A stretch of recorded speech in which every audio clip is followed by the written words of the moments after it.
One of the most charming literary characters ever created for a children's book is probably Curious George, created by Margret and H.A. With this cute little monkey fascinated by the world around him, these books have enchanted readers since the first one was published in 1941. Although it should be noted, the character was originally introduced in the book Cicely G and the Nine Monkeys 2 years prior. His creators actually have a fascinating story. They were German Jews who originally met in Germany and then later in Rio de Janeiro after the Nazis had taken over their country. After they married, they moved to Paris, but the Nazi invasion of France led to them leaving Europe again and returning to Brazil for a brief period before settling in New York, all the while carrying the Curious George manuscript with them. If you want to learn about their life story, there's a really good documentary titled Monkey Business: The Adventures of Curious George's Creators that goes into it. This first book manages to nicely establish George's personality and his relationship with the man with the yellow hat. George is introduced happily in Africa when the man shows up and decides he would like to have this monkey and essentially kidnaps him. Throughout the interactions together, George gets into all sorts of shenanigans as he wanders around and does things like accidentally calling the fire department, being put into prison, and flying over the city after untying some balloons. At the end of the book, he ends up moving into the zoo. Thanks to its amusing story and eye-catching drawings, Curious George became a word-of-mouth success, and the Rays got to work on the next book in the series, which arrived 6 years later and was titled Curious George Takes a Job. George leaves the zoo, gets into more escapades, and eventually ends up back in the care of the man with the yellow hat, who becomes his owner and closest friend from then on. The Rays would write 7 Curious George books in total, which involved him doing things like riding a bicycle and going to the hospital. He would often get into trouble for his curious actions, although things would eventually work themselves out in the end. He's such an endearing and likable character, and obviously means well, as he's just fascinated by all the things people do and the objects he sees.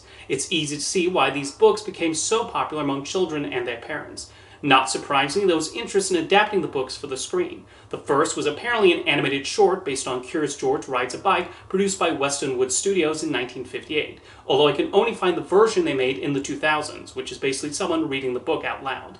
In 1982, an animated series of original Curious George stories aired on Nickelodeon, which captures a lot of the charm of the books.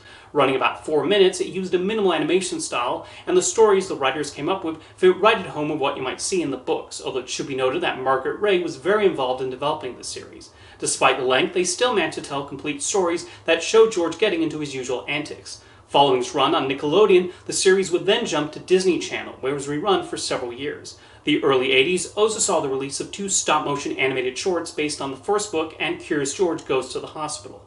Impressively, they successfully translated the illustrations to stop-motion figures and did a more than commendable job of adapting those stories.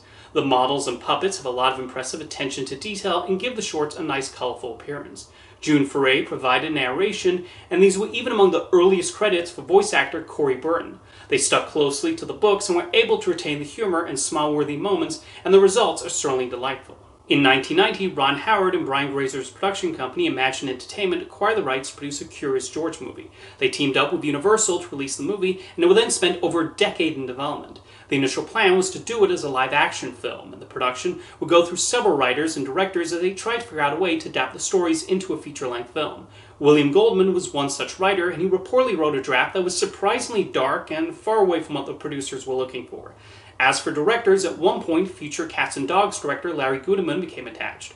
Brad Bird would also come on board and went so far as to write an entire screenplay, but then left when he was invited to join Pixar and direct The Incredibles. There was even a brief period when Universal lost confidence in the movie and Imagine almost took it to Disney, but Universal then regained interest. Simpsons director David Silverman and Tigger movie director June Falkstein were other names attached to the project.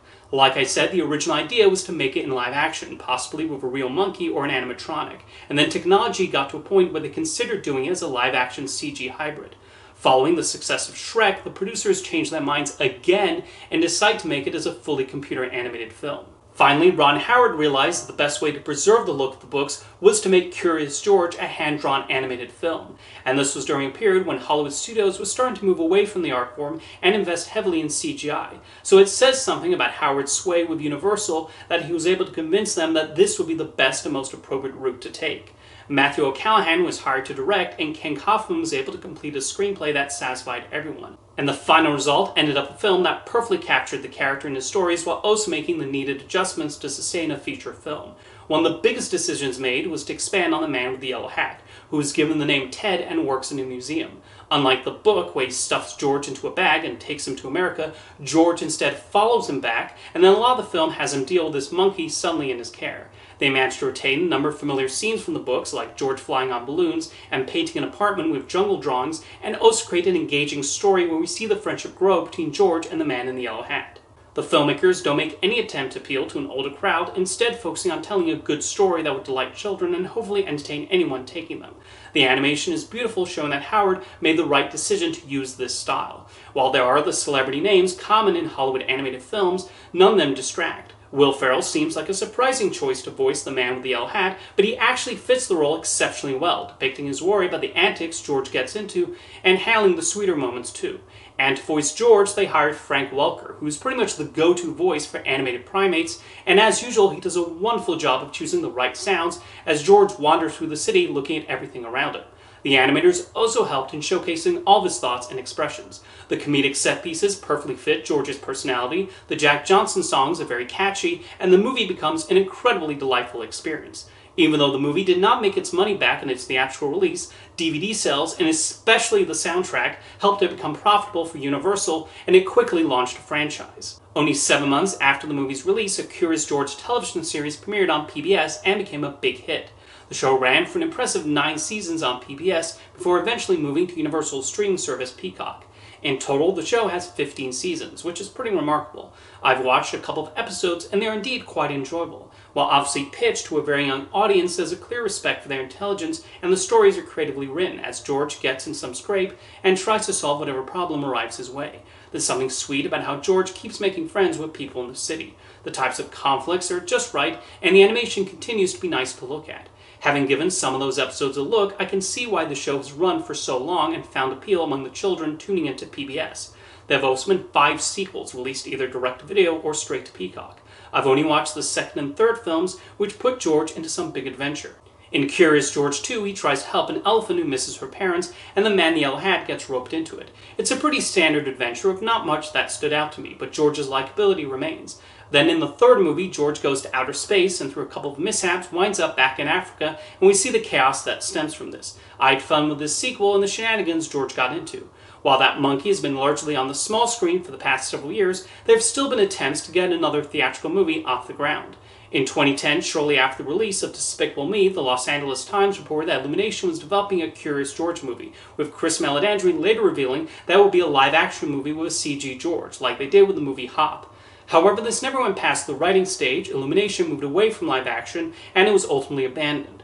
In 2016, it was announced that Imagine would yet again attempt a live-action movie and hired Shrek and Chronicles of Narnia director Andrew Adamson to direct it. However, there have not been any updates since then, so it looks like that also wound up stuck in development hell. With that said, we have certainly not been lacking in Curious George lately. Following Margaret Ray's death in 1996, many writers and artists have been making new books, and they've done an excellent job of replicating the art style and storytelling of the originals. This is a character I don't think will be going away anytime soon. H.A. and Margaret Ray took a simple idea of a monkey who was curious about the world and created something charming, funny, and endearing that will certainly last for many generations. See you next time.